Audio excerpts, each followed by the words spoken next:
యేసు ప్రభువు రాకడ ముందు 7 సంవత్సరాలు మహా ఉగ్రతా దినాలు భూమి మీద కలగబోతున్నాయి, రాబోతున్నాయి. దేవుడు అన్న ఉగ్రతను ఈ భూలోకంలో ఆయన పోయబోతున్నాడు. ఆ ఉగ్రత కాలాన్ని ఆయన యెహోవా దినము అని అన్నాడు. ఈ యెహోవా దినము రాకమునుపు సూచనలు మనకు ఏమి కనపడతాయి? యేసు ప్రభు చెబుతున్నాడు, ఆ ఉగ్రత దినాలు రాకముందు మనం ఆకాశములో సూర్యుడు చీకటిమయమవుతాడని, చంద్రుడు రక్తమయమవుతాడని మనం చదువుతాం. ఇవి ఆయన రాకడకు సూచనలు. ఆయన రాకడకే కాదు, ఆయన ఉగ్రత దినం యెహోవా దినానికి సూచనలు. దేవుని వాక్యంలో యోవేలు గ్రంథం 2వ అధ్యాయంలో యోవేలు ప్రవక్త ద్వారా దేవుడు ఇశ్రాయేలుతో మాట్లాడుతున్నాడు. అలాగే అపొస్తలుడైన పేతురు ద్వారా సంఘముతో ఆ మాట మాట్లాడుతున్నాడు. అలాగే ఆఖరిగా భక్తుడైన యోహాను ద్వారా ప్రకటన గ్రంథం 6వ అధ్యాయంలో అదే మాటలు ప్రభు మన కొరకు వ్రాయించి ఉన్నాడు. ఆ యెహోవా దినం ఎలా ఉంటుంది? ఆ యెహోవా దినం నుంచి ఎలా మనం తప్పించుకోవాలి? ఆ యెహోవా దినంలో మనం ఎలా రక్షింపబడతాం అనే సత్యాన్ని దేవుని వాక్యంలోంచి మనం ఈరోజు ధ్యానిద్దాం. యోవేలు ప్రవక్త రాబోయే ఉగ్రత గురించి రాస్తూ ఆయన ఇలా సంబోధిస్తాడండి. దేవుడు ఆయన ఒక మిడతల దండును పంపిస్తున్నాడని, 4 రకాలైన మిడతలు వచ్చి పంటను నాశనం చేసినట్టు శత్రువు వచ్చి యూదా దేశాన్ని, ఇశ్రాయేలీయులను నాశనం చేయబోతున్నాడు అని చెప్తాడు. అది చెప్పిన తర్వాత దాన్ని ఏమంటున్నాడంటే, దేవుడు పంపించిన ఆ మిడతల దండును, దేవుడు తీసుకొచ్చే ఆ మహాశ్రమను ఆయన యెహోవా దినం అని అంటున్నాడు. యెహోవా దినము రాకముందు కొన్ని సూచనలు మీకు కనబడతాయి అని యోవేలు గ్రంథం 2వ అధ్యాయం 28వ వచనం నుంచి 31వ వచనం వరకు వ్రాయబడి ఉందండి. ఇలా వ్రాయబడింది, యెహోవా యొక్క భయంకరమైన ఆ మహాదినము రాకముందు సూర్యుడు తేజోహీనుడుగాను, చంద్రుడు రక్తమయముగాను యెహోవా సెలవిచ్చినట్లు సియోను కొండ మీద యెరూషలేములోను తప్పించుకొని వారుందురు. శేషించు వారిలో యెహోవాను పిలుచువారు కనబడుదురు. ఆ దినమున యెహోవా నామమును బట్టి ఆయనకు ప్రార్థన చేయు వారందరూ రక్షింపబడుదురు. యెహోవా నామమును బట్టి ఆ దినమందు ప్రార్థన చేయు ప్రతి ఒక్కరూ కూడా రక్షణ పొందుతారు. They that call upon the name of the Lord shall be saved. యూదా దేశం దేవునికి విరోధంగా పాపం చేసినందుకు దేవుడు ఆయన తీర్పును ఆయన ఒక మిడతల దండు ద్వారా ఆయన చూపిస్తున్నాడు, కనపరుస్తున్నాడు. ఈ యూదా దేశం మీదికి ఆయన బబులోను సామ్రాజ్యాన్ని పంపిస్తున్నాడు. ఈ బబులోను సామ్రాజ్యాన్ని ఒక మిడతల దండుకు పోలుస్తున్నాడండి. 4 రకాలైన మిడతలు. ఇంగ్లీష్లో అయితే అక్కడ స్పష్టంగా రాయబడి ఉంటుంది ఏమంటే, స్వామింగ్ locus, cutting locus, eating locus and hopping locus అని 4 రకాలైన ఈ మిడతల దండు వచ్చి ఏమి కనపడకుండా పంటను నాశనం చేసినట్లు, బబులోను నుంచి నెబుకద్నెజరు వచ్చి యూదా దేశం అంతటిని, యెరూషలేమును కూలదోసి కాల్చివేస్తాడు అని చెబుతున్నాడు. అయితే ఈ ఉగ్రత నుంచి ఎవరు తప్పించుకోగలరు? ఈ ఉగ్రత జరగకముందు ఏమి సూచన? ఈ ఉగ్రతను ఆయన యెహోవా దినం అని అంటున్నాడు. యెహోవా దినం అంటే ఏమిటి అని మీరు ప్రశ్నించవచ్చు. ఈ యెహోవా దినానికి మనం ఉండే పరిస్థితికి ఏమి సంబంధం అని మీరు ప్రశ్న అడగవచ్చు. బాగా వినాలండి. దేవుడు శ్రమను అనుమతించడమే యెహోవా దినం అంటే. దేవుని ఉగ్రత మనుషుల మీదకి రావడమే యెహోవా దినం. ఈ యెహోవా దినం రాకముందు సూర్యుడు చీకటి కమ్ముతాడంట, వెలుగు ఇవ్వకుండా అవుతాడని. పరలోకంలో కొన్ని సూచనలు చెబుతున్నాడు యోవేలు ప్రవక్త. సూర్యుడు చీకటి కమ్ముతాడు, చంద్రుడు రక్తమయమవుతాడు, అంటే చంద్రుడు ఎర్రగా అవుతాడని. ఈ 2015వ సంవత్సరంలో మార్చి నెలలో యూదులకు మొదటి నెల. ఆ మొదటి నెలలో వారికి పస్కా పండగ జరుగుతుంది. ఆ పస్కా పండగ రోజు కూడా చంద్రుడు ఎర్రగా కనపడ్డాడండి. దాన్ని ఇంగ్లీష్లో బ్లడ్ మూన్ అని అంటారు. ఇదే వారం ఈ 2015వ సంవత్సరం సెప్టెంబర్ నెల 24వ తారీఖు ఇదే వారంలో యూదులకు 7వ నెల. ఈ 7వ నెలలో వారి ఆఖరి పండుగలు, 2 పండుగలు జరుపుకుంటారు. ప్రాయశ్చిత్తార్థపు దినం లేక డే ఆఫ్ అటోన్మెంట్, హిబ్రూలో అయితే యమ్ కిపూర్ అని అంటారు.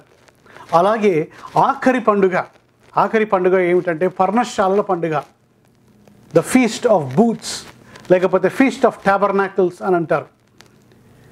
ఈ ఫీస్ట్ ఆఫ్ టాబర్నాకిల్స్ అప్పుడు కూడా ఈ సెప్టెంబర్ మాసం 28వ రోజు చంద్రుడు ఎర్రగా కనబడుతున్నాడు. ఇప్పుడు ఏదో జరగబోతుంది అని చాలామంది చెబుతున్నారు. అయితే దేవుని వాక్యం ఏమి చెబుతుంది? ఈ బ్లడ్ మూన్ రాకముందు అనేక సార్లు హిస్టరీ ఏమి చెబుతుందో మీరు ఒకసారి ధ్యానం చేయండి. AD 70లో ఒకసారి ఈ బ్లడ్ మూన్ కనపడింది, అంటే చంద్రుడు రక్తమయమైనట్టు ఎర్రగా కనపడ్డాడు. అప్పుడేమైందంటే దేవుడు రోమన్ సామ్రాజ్యాన్ని పంపించి రోమన్ కమాండర్ టైటస్ ద్వారా ఇశ్రాయేల్ అందరూ కూడా, యెరూషలేం అంతా కూడా నాశనం అయిపోయింది. యెరూషలేంలో ఉన్న మందిరం కూలగొట్టబడింది. ఒక రాయి మీద ఇంకో రాయి లేకుండా అయిపోయిందండి. మళ్ళీ 1400 సంవత్సరాల తర్వాత 1492 సంవత్సరం ఇలాగే చంద్రుడు కూడా 2 సార్లు, ఒకసారేమో పస్కా పండుగప్పుడు, ఇంకోసారేమో పర్ణశాల యూదుల పండుగప్పుడు ఎర్రగా బ్లడ్ మూన్ కనపడింది, చంద్రుడు కనపడ్డాడు. అయితే అప్పుడు ముస్లిమ్స్ వచ్చి పలస్తీనా దేశాన్ని ఇన్వేడ్ చేసి వాళ్ళు ఒక ముస్లిం దేశంగా మార్చుకున్నారండి. దాని తర్వాత ఎప్పుడు జరిగిందంటే, దాని తర్వాత 1948 సంవత్సరం అప్పుడు పస్కా పండుగప్పుడు ఎర్రగా చంద్రుడు కనపడ్డాడు. అలాగే ఈ పర్ణశాల పండుగప్పుడు కూడా ఎర్రగా కనపడ్డాడు. ఏమి జరిగింది అప్పుడు అంటే, దేవుని కృప ద్వారా దేవుడు అమెరికాను, బ్రిటన్ను వాడుకొని ఇశ్రాయేల్ అందరినీ పోగు చేసి ఇశ్రాయేల్ అనే దేశాన్ని వారి స్థలానికి తీసుకుని వచ్చి ఇశ్రాయేల్ దేశాన్ని వారు స్థాపించారండి. 1948 తర్వాత ఇప్పుడు 2015వ సంవత్సరంలో మనం పరలోకంలో సూచనలు చూస్తున్నాం, ఆకాశంలో సూచనలు చూస్తున్నాం. చంద్రుడు రక్తమయమైనట్టు 2015వ సంవత్సరంలో దేవుని ఉగ్రత వస్తుందా అని చాలామంది ప్రశ్నిస్తున్నారు. ప్రభు వస్తున్నాడు ఇదే సంవత్సరం అని నేను చెప్పట్లేదు. ఎవరికి ఆ దినం, ఆ గడియ తెలియదని దేవుని వాక్యంలో స్పష్టంగా రాయబడి ఉంది. మనకు ఆ దినం, ఆ గడియ తెలియదు, కానీ ప్రభు యొక్క రాకడ యొక్క సూచనలు కనపడతాయి. మనం సూచనలు చూసినప్పుడు మనల్ని మనం సరిచేసుకోవాలి. యోవేలు ప్రవక్త ద్వారా ఆయన ఆ కాలంలో ఉన్న వారితో మాట్లాడుతున్నాడు. ఏమిటంటే, యెహోవా ఉగ్రత దినం రాకమునుపు మీరు ఈ చంద్రుడు ఎర్రగా అవటం మీరు చూస్తారు. అయితే వీళ్ళని ఎలా సిద్ధపరచుకోవాలి? ఆ ఉగ్రతా దినం బబులోను రాజు వచ్చి అందరినీ సంహరిస్తున్నప్పుడు, యెరూషలేమును నాశనం చేసి కాల్చివేస్తున్నప్పుడు, ఇశ్రాయేలీలో ఉన్నవారు, యూదాలో ఉన్నవారు ఏమి నేర్చుకోవాలి? ఎలా వారు బ్రతకాలి? ఎలా వారి జీవితాలను, వారి కుటుంబాలను, వారి పిల్లలను వారు ఎలా కాపాడుకోవాలి? యోవేలు గ్రంథం 2వ అధ్యాయం 12-13 వచనంలో ఏం చెబుతాడంటే, నా వైపు తిరగండి అని యెహోవా యోవేలు ప్రవక్త ద్వారా చెబుతున్నాడు. మీ వస్త్రాలు చించుకోవద్దు, మీరు మీ హృదయాలను మీరు చింపుకోండి అని చెబుతున్నాడు. తల మీద బూడిద వేసుకొని మీరు పశ్చాత్తాపడుతూ నా వైపు తిరగండి అని చెప్తున్నాడు. దేవుని ఉగ్రతా దినాలు రాకమునుపు మీరు ఆ ఉగ్రతా దినం రక్షింపబడాలంటే యోవేలు గ్రంథం 2వ అధ్యాయము మమ్మల్ని 30-31 వచనంలో చదివినట్లు యెహోవా నామములో మొరపెట్టే వారిని ఆయన రక్షిస్తాడు. మీరు ఆయన వైపు తిరుగుతున్నారా? ఎందుకంటే అంత్యకాల సూచనలు కూడా ఎలా ఉంటాయండి, ఆఖరి రోజులు ఎలా ఉంటాయని చాలామంది ప్రశ్నిస్తూ ఉంటారు. ఆఖరి రోజులు ఎలా ఉంటాయంటే యేసు ప్రభు మాటల ప్రకారం నోవహు దినముల వలె అందరూ తింటూ త్రాగుతూ దేవుని పట్టించుకోకుండా వారి జీవితంలో సుఖభోగాల్లోనే అనుభవిస్తూ దేవుని మరచిపోయే దినాల్లా ఉంటాయని మీరు అలా జీవిస్తున్నారా అని ప్రశ్న. దేవుడు అంటే ఎవరో తెలియకుండా, ప్రార్థనకు సమయం ఇవ్వకుండా, దేవుని వాక్యాన్ని చదవకుండా, ఆత్మదీపాన్ని వాళ్ళు వెలిగించుకోకుండా, వెలిగే మండుతున్న క్రైస్తవులతో ఉండకుండా చాలామంది సహవాసాన్ని మానేసి, ప్రార్థనను మానేసి, సంఘాన్ని మానేసి దేవుణ్ణి మర్చిపోయిన వారిగా ఉంటూ లోకంలో వారికి ఇష్టం వచ్చినట్టు జీవిస్తూ ఉంటారు. నోవహు దినములో మీరు జ్ఞాపకం చేసుకోండి. మత్తయి సువార్త 24వ అధ్యాయంలో యేసు ప్రభు ఈ ఆఖరి రోజులను, అంచు దినాలను నోహు కాలానికే కాదు లోతు కాలానికి కూడా పోల్చాడు. సొదొమ గొమొర్రా పట్టణాలు దేవుణ్ణి మరిచిపోయి వారు పాప వికారమైన జీవితాలు జీవిస్తూ, వారు శరీరేచ్ఛలలో వాళ్ళు ఉంటూ దేవుణ్ణి ఆరాధించని వారిగా వారు జీవిస్తున్నారు. అలాంటి జీవితాల మీద, అలాంటి పట్టణాల మీద దేవుడు ఆయన ఉగ్రతను పోయబోతున్నాడు. సొదొమ గొమొర్రాలను ఆయన అగ్నివర్షం కురిపించి నాశనం చేశాడండి. అయితే యోవేలు ప్రవక్త ఏమి చెబుతున్నాడంటే, మీరు ఆయన వైపు తిరిగితే, ఆయనకు మొరపెడితే మీ జీవితాలు రక్షింపబడతాయి, మీ కుటుంబాలు రక్షింపబడతాయి, మీ పిల్లలు రక్షింపబడతారు. సహోదర సహోదరి, దేవుని ఉగ్రత దినం రాబోతుంది. మహాశ్రమల కాలం భూమిదికి రాబోతుంది. సిద్ధముగా ఉన్న వారిని, మొరపెట్టే వారిని, ప్రార్థించే వారిని, ఆరాధించే వారిని, ప్రభు కొరకు ఎదురు చూసేవారిని ఆయన రక్షిస్తాడయ్యా. మీరు ఆ సంఖ్యలో ఉన్నారా అనే ప్రశ్న, అది యోవేలు చెప్పిన ప్రవచనం. అపొస్తలుడైన పేతురు అపొస్తల కార్యం 2వ అధ్యాయంలో ఇలా సెలవిస్తున్నాడు. ప్రార్థన చేయడానికి 120 మంది మేడ మీద గదిలో వారు కలిసి ప్రార్థన చేస్తున్నప్పుడు వారాల పండుగ పెంతెకోస్తు దినమందు దేవుడు ఆయన ఆత్మను పంపించి, వారు ఆ ఆత్మను వారు గాలి శబ్దం వలె వింటారు.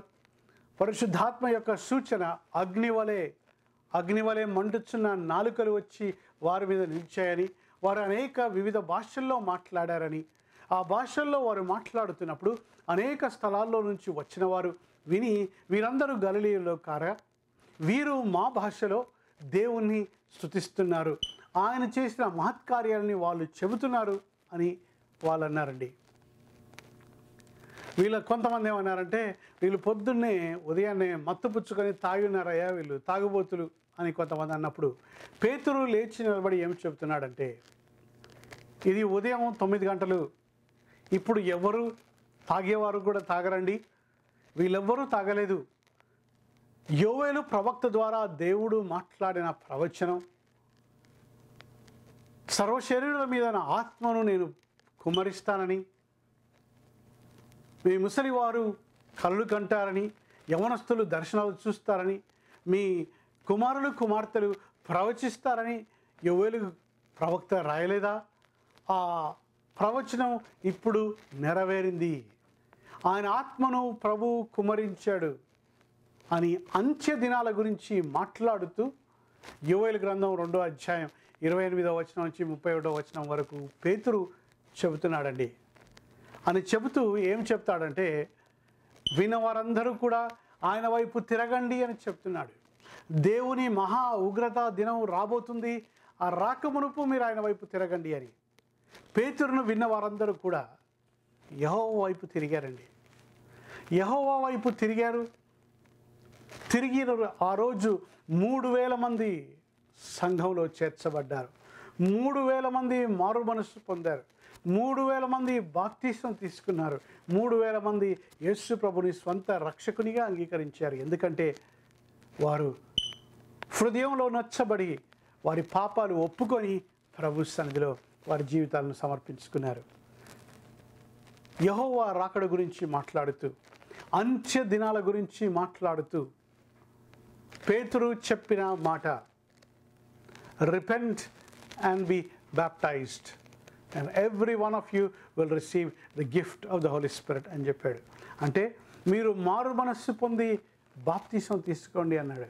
దీని తర్వాత మీరు పరిశుద్ధాత్మ అనే వరాన్ని మీరు పొందుకుంటారు అని చెబుతున్నాడు. ఈరోజు కూడా దేవుని వాక్యంలోంచి అపోస్తల కార్యం 2వ అధ్యాయం నుంచి మీతో చెప్పే మాట కూడా అదే. మీరు పశ్చాత్తాపడి మీ పాపం గురించి, మీ జీవితాలను గురించి, మీ కొరకే యేసు ప్రభు మరణించాడు అనే సత్యాన్ని మీరు ఎరగాలి. నా పాపం మీ పాపమే యేసు ప్రభుని ఆ శిలువకు ఎక్కించింది. ఏ పాపం ఎరగని దేవుడే, ఏ పాపం ఎరగని మనుష్య కుమారుడు మన కొరకు శిలువలో మరణించాడు. ఎందుకంటే నిన్ను నన్ను రక్షించటానికి, నిన్ను నన్ను ఆయన వానిగా చేసుకోవటానికి, నన్ను మనకు నిత్య జీవం ఇవ్వటానికి, మనకు పరలోక రాజ్యాన్ని ఇవ్వటానికి, మనం నిత్యం ఆయనతో ఉండటానికి, నిత్య మహిమలో ప్రభువుతో ఆనందించటానికి ఆయన మరణించాడయ్యా. మనం అది గమనించాలి. పేతురు వారితో మాట్లాడినట్టు, మీకు మారు మనస్సు ఉందా అంటే మీరు అనొచ్చు, 10 ఏళ్ల కిందట నేను ప్రభు నమ్ముకున్నానండి, 20 ఏళ్ల కిందట నేను నమ్ముకున్నానండి, 30 ఏళ్ల కిందట నేను యేసు ప్రభుని ఏదో మీటింగ్లో అంగీకరించాను. అది నిజమైన మారు మనస్సా కాదా అనే ప్రశ్న. నిజమైన మారు మనస్సు కలిగిన రుజువులు ఏమిటి? లూకా సువార్త 3వ అధ్యాయం 8వ వచనం నుంచి బాప్తిసం ఇచ్చే యోహాను దగ్గర ఆయన ఇదే మాట చెబుతుండగా మనుషులు వచ్చి అడుగుతారు, అయ్యా మారు మనస్సుకు తగిన ఫలము అంటే ఏమిటి అని అడిగారు వాళ్ళు. అయితే బాప్తిసం ఇచ్చే యోహాను ఇలా చెబుతున్నాడు, ఒకడికి 2 వస్త్రాలు ఉంటే ఒకటి ఇచ్చేసేయండి అంటున్నాడు. అయితే కొంతమంది వీళ్ళు వచ్చారండి, సుంకపు గుర్తుదారులు, వారు ట్యాక్స్ కలెక్టర్స్ అంటారు, పన్ను వసూలు చేసేవాళ్ళు. వాళ్ళు వచ్చారు, అయ్యా మేమేమి చేయాలి అంటే బాప్తిసం ఇచ్చే యోహాను వాళ్ళతో ఏం చెప్తున్నాడంటే, మీరు తీసుకోవాల్సిన ప్రభుత్వం కొరకు మీరు కలెక్ట్ చేయాల్సిన పన్ను కన్నా, ట్యాక్స్ కన్నా ఎక్కువగా మీరు తీసుకోవద్దు, మీ జోబులను మీరు నింపుకోవద్దు, డబ్బును మీరు ఆశించవద్దు, ఎవరిని మీరు బెదిరించవద్దు అని చెప్పాడండి. అయితే సైనికులు వచ్చారు, మళ్ళీ అడిగారు ప్రశ్న, నిజంగా మారు మనసు ఉందని అయ్యా మేమేమి చేయాలి అని అంటే సైనికులతో ఇలా అన్నాడు, మీరు బాధ పెడుతున్నారు, మనుషుల్ని కొడుతున్నారు, వారి మీద దౌర్జన్యం చేస్తున్నారు, ఇష్టం వచ్చినట్టుగా మీరు మనుషుల పట్ల ప్రవర్తిస్తున్నారు, అలా ప్రవర్తించవద్దు అని చెప్తున్నాడు. ఒక్క మాటలో వచ్చే బాప్తిసం ఇచ్చే యోహాను యొక్క మాట చెప్పాలంటే, మీ జీవితంలో మారు మనస్సు ఉందని మీ జీవితంలో మీ క్రియలే మీ రుజువు. మీ మాటలు మారుతాయి, మీ ఆలోచనలు మారుతాయి, మీ హృదయం మారుతుంది, మీ ఆశలు మారుతాయి, మీ జీవితం యొక్క లక్ష్యము గమ్యము మారుతుంది.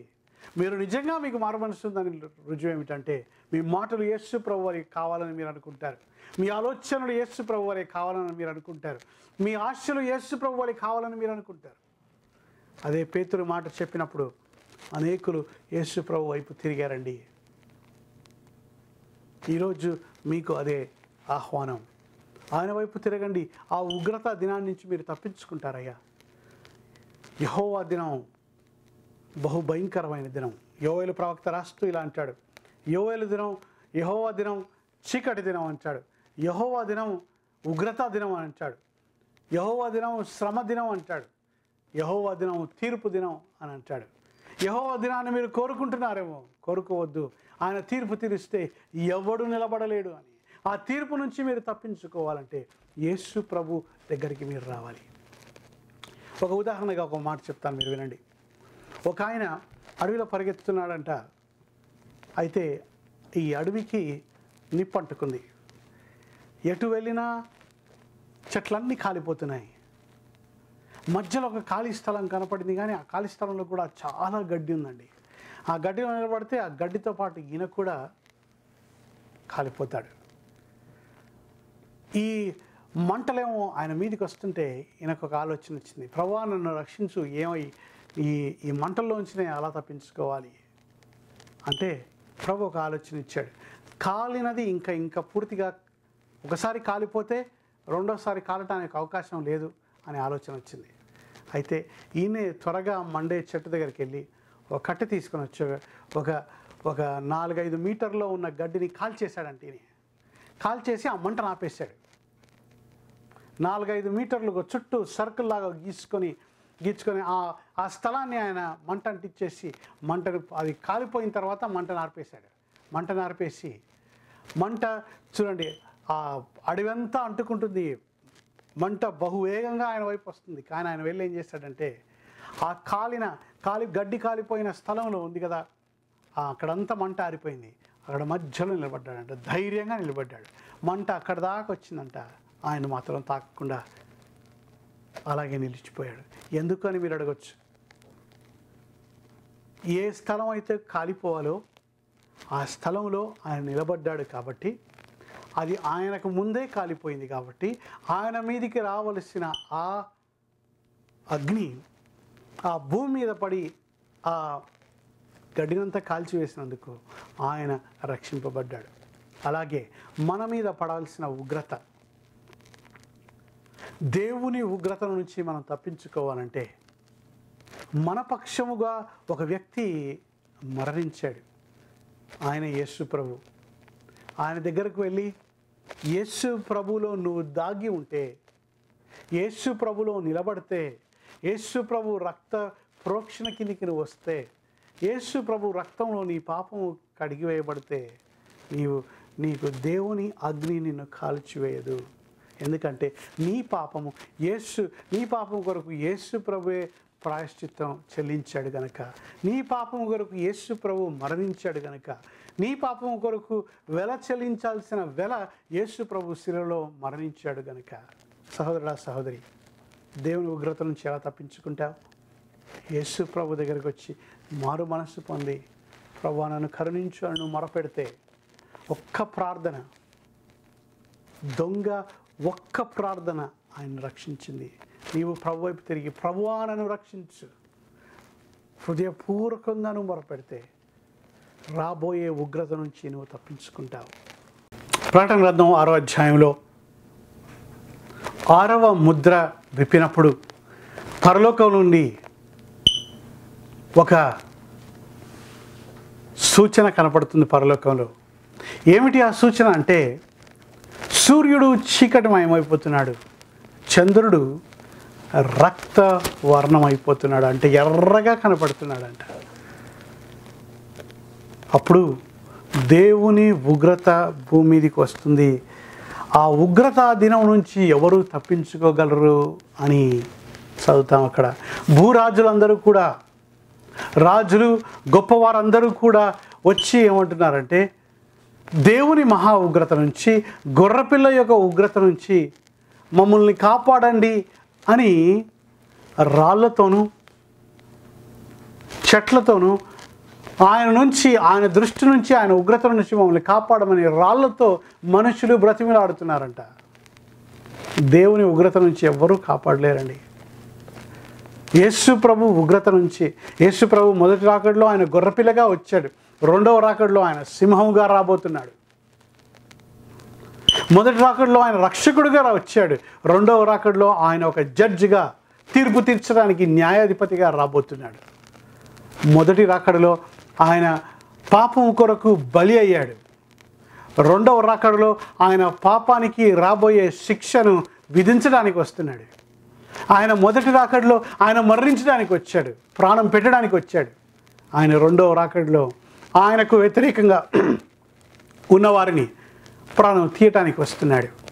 ఆయన నోట్లో నుంచి వచ్చే ఖడ్గం, ఆ మాట ఒక 2 అంచుల వాడిగల ఖడ్గం ఆయన్ను వ్యతిరేకించే వారిని సంహరిస్తుంది అని మనం ప్రకటన గ్రంథం 19వ అధ్యాయంలో చదువుతాం.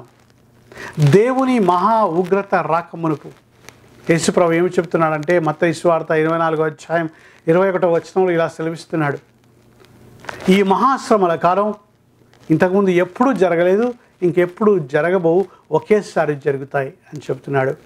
ఈ ఉగ్రత మనుషుల నుంచి కలిగే ఉగ్రత కాదు. దేవుడు ఈ లోకం మీద, భూరాజుల మీద, యెహోవాకు తిరుగుబాటు చేసే వారి మీద, యేసు ప్రభువుని అంగీకరించని వారి మీద ఆయన ఉగ్రతను పోయబోతున్నాడు.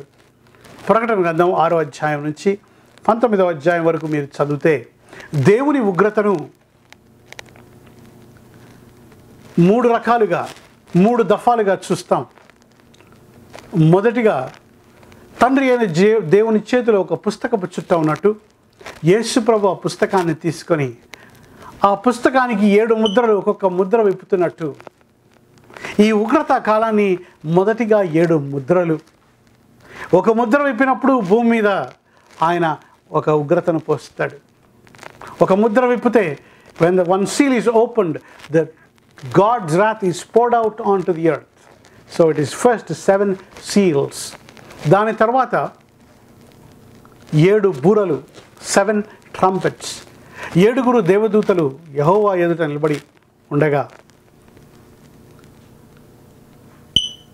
ఈ 4 జీవులు వచ్చి వారికి బూరలు ఇస్తున్నట్టు, వారు బూరలు ఊదుతున్నట్టు, ఒక్కొక్క బూర ఊదినప్పుడు దేవుని ఉగ్రత పరలోకంలోంచి భూమి మీదికి వచ్చినట్టు, భూనివాసుల మీదకి వచ్చినట్లు. మనం ఏం చదువుతామంటే భూమి మీద నివసించు వారికి శ్రమ అని అక్కడ వ్రాయబడింది, అయ్యో అయ్యో అని వ్రాయబడింది. భూనివాసులకు శ్రమ అని ఉంది అక్కడ. ఓ అంటు those who live on the earth అని అక్కడ రాయబడింది. దాని తర్వాత ఇంకా బహుభయంకరమైన మహా ఉగ్రత కాలంలో 7 పాత్రలు. ఆ పాత్రలలో దేవుని ఉగ్రత ఉన్నట్టు, దేవదూతలు 7, ఒక్కొక్క దేవదూత ఒక్కొక్క పాత్ర పట్టుకున్నట్టు వచ్చి ఒక్కొక్కరు దేవదూతలు భూమి మీద ఆ పాత్రను కుమ్మరిస్తున్నట్టు, పాత్రలో ఉన్నది భూమి మీద పోస్తున్నట్టు మనం చూస్తాం. అవి బహుభయంకరమైన దినాలు. నదులు రక్తమయమవుతాయి, సముద్రాల్లో ఉన్న జీవరాశులన్నీ చనిపోతాయి.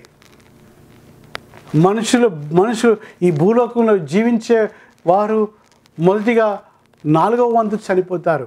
ఎప్పుడు ఆ 7 ముద్రలు విప్పుతున్నప్పుడు, ఆ బూరలు ఊదినప్పుడు మళ్ళీ భూమి మీద ఉన్న 3వ వంతు చనిపోతారు. ఆఖరిగా దేవుడు ఆయన ఉగ్రత పాత్రలు పోస్తున్నప్పుడు భూమి మీద ఉన్నవారు సగం మంది, చాలామంది చనిపోతారు. మనం ఆ ఉగ్రతని ఎలా తప్పించుకోవాలి? యెహోవా నామమున మొరపెట్టువారు ఆ ఉగ్రత నుంచి తప్పించుకుంటారండి. గొర్రెపిల్ల రక్తము ద్వారా ఆ ఉగ్రతను తప్పించుకుంటారండి. క్రీస్తుతో వారి జీవితాలను సరిచేసుకున్నప్పుడు ఆ ఉగ్రతను తప్పించుకుంటారండి. గొర్రెపిల్ల రక్తం వారిని కాపాడుతుంది. యేసు ప్రభులో ఉన్నవారు మాత్రమే రక్షింపబడతారు.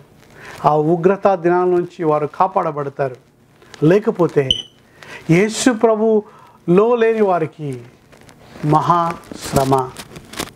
మీరు క్రీస్తులో ఉన్నారా అని ప్రశ్న. అది ప్రకటన గ్రంథం మీకు సమయం ఉంటే 6వ అధ్యాయం నుంచి 19వ అధ్యాయం వరకు మీరు చదవండి. దేవుని బిడల కొరకు వ్రాయించిన వాక్యం. అయితే క్రీస్తు రక్తంలో మేము ఎలా ఉండాలి? క్రీస్తులో మేము ఉండాలి. మేము ఆ ఉగ్రత నుంచి ఎలా తప్పించుకోవాలి? యెహోవా నామమున యేసు ప్రభువుకు మీరు మొరపెట్టండి, మీరు రక్షింపబడతారు. ఒక ఉదాహరణ చెప్పి నేను ముగిస్తాను. ఈ 2వ ప్రపంచ యుద్ధంలో, సెకండ్ వరల్డ్ వార్లో జర్మనీ దేశంని పాలిస్తున్న అడాల్ఫ్ హిట్లర్ యూదులను చంపాలని ఒక ఇంటి నుంచి ఇంకో ఇంటికి వెళ్ళి ఇంట్లో ఉన్న వారందరినీ చంపివేస్తున్నారు. అప్పుడు కొంతమంది సైనికులు ఒక కాలనీకి వచ్చారండి. ఒక కాలనీకి ఒక వీధిలోకి రాగానే ఇంట్లో ఉన్న తండ్రి గమనించాడు. తన కుటుంబాన్ని ఎలా రక్షించుకోవాలి, భార్యను బిడ్డలను ఎలా రక్షించుకోవాలని ఆలోచించి వీరి ఇంటింటికి వెళ్ళి ప్రతి ఒక్కరిని చంపేస్తున్నారు కదా, వాళ్ళకి కావాల్సింది ఏంటి? రక్తమే కదా అని ఆలోచన వచ్చి పరిగెత్తుకొని వెళ్ళి వారి ఇంటికి వెళ్ళి ఒక మేకను తీసుకున్నాడు, ఒక గొర్రెని తీసుకున్నాడు.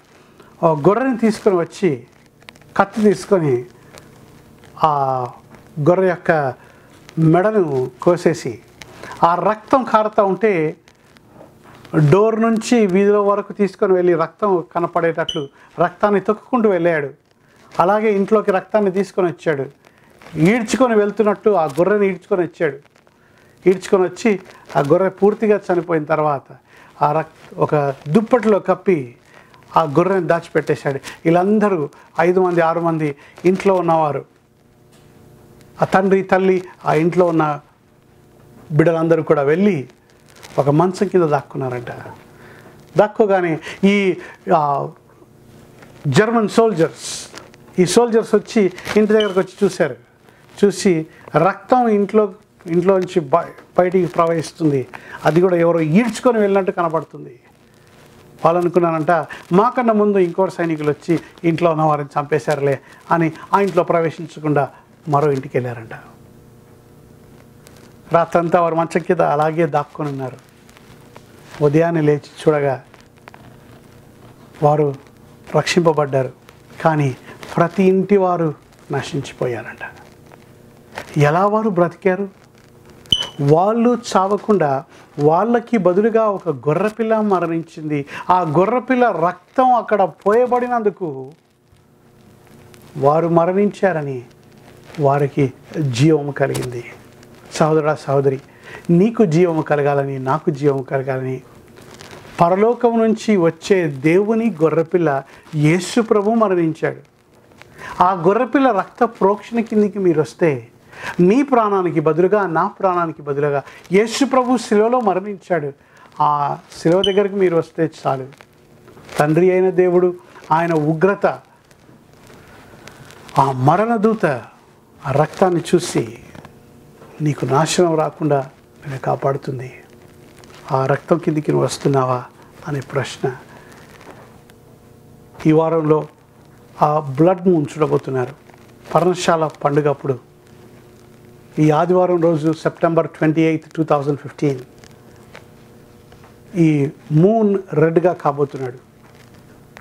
సూర్యుడు, ఆ చంద్రుడు ఎర్రగా కాబోతున్నాడు. మీరు చూసినప్పుడు యెహోవా ఉగ్రతా దినం చాలా దగ్గరగా ఉందని మీరు జ్ఞాపకం చేసుకోండి. యోవేలు చెప్పింది ఆ ఉగ్రతా దినం, యెహోవా దినం ఎవరంటే నెబుకద్నెజర్ వచ్చి వారందరినీ సంహరించాడు. పేతురు చెప్పిన, యోవేలు చెప్పిన ప్రవక్త, యోవేలు ప్రవక్త మాటను చెప్పిన పేతురు దాని తర్వాత AD 70లో రోమన్ కమాండర్ వచ్చి యెరూషలేము అంతటిని యేసు ప్రభువుని అంగీకరించని వారందరూ కూడా వారందరినీ సంహరించాడండి. దాని తర్వాత ఈ అంత్య దినాల్లో ప్రభు రాబోతున్నాడు. ప్రభు రాకమునుపు పరలోకం ఆకాశంలో మీరు సూచనలు చూస్తారని, సూర్యుడు చీకటిమయమవుతాడని, చంద్రుడు రక్తమయమవుతాడని మీరు చూసినప్పుడు అది జ్ఞాపకం చేసుకోవాలి. యెహోవా ఉగ్రతా దినం రాబోతుంది. ఆ ఉగ్రతా దినం నుంచి తప్పించుకోవాలంటే మీ జీవితాలను ప్రభువుకు అర్పించాలి. ప్రభు సన్నిధిలో మీరు ప్రార్థించండి.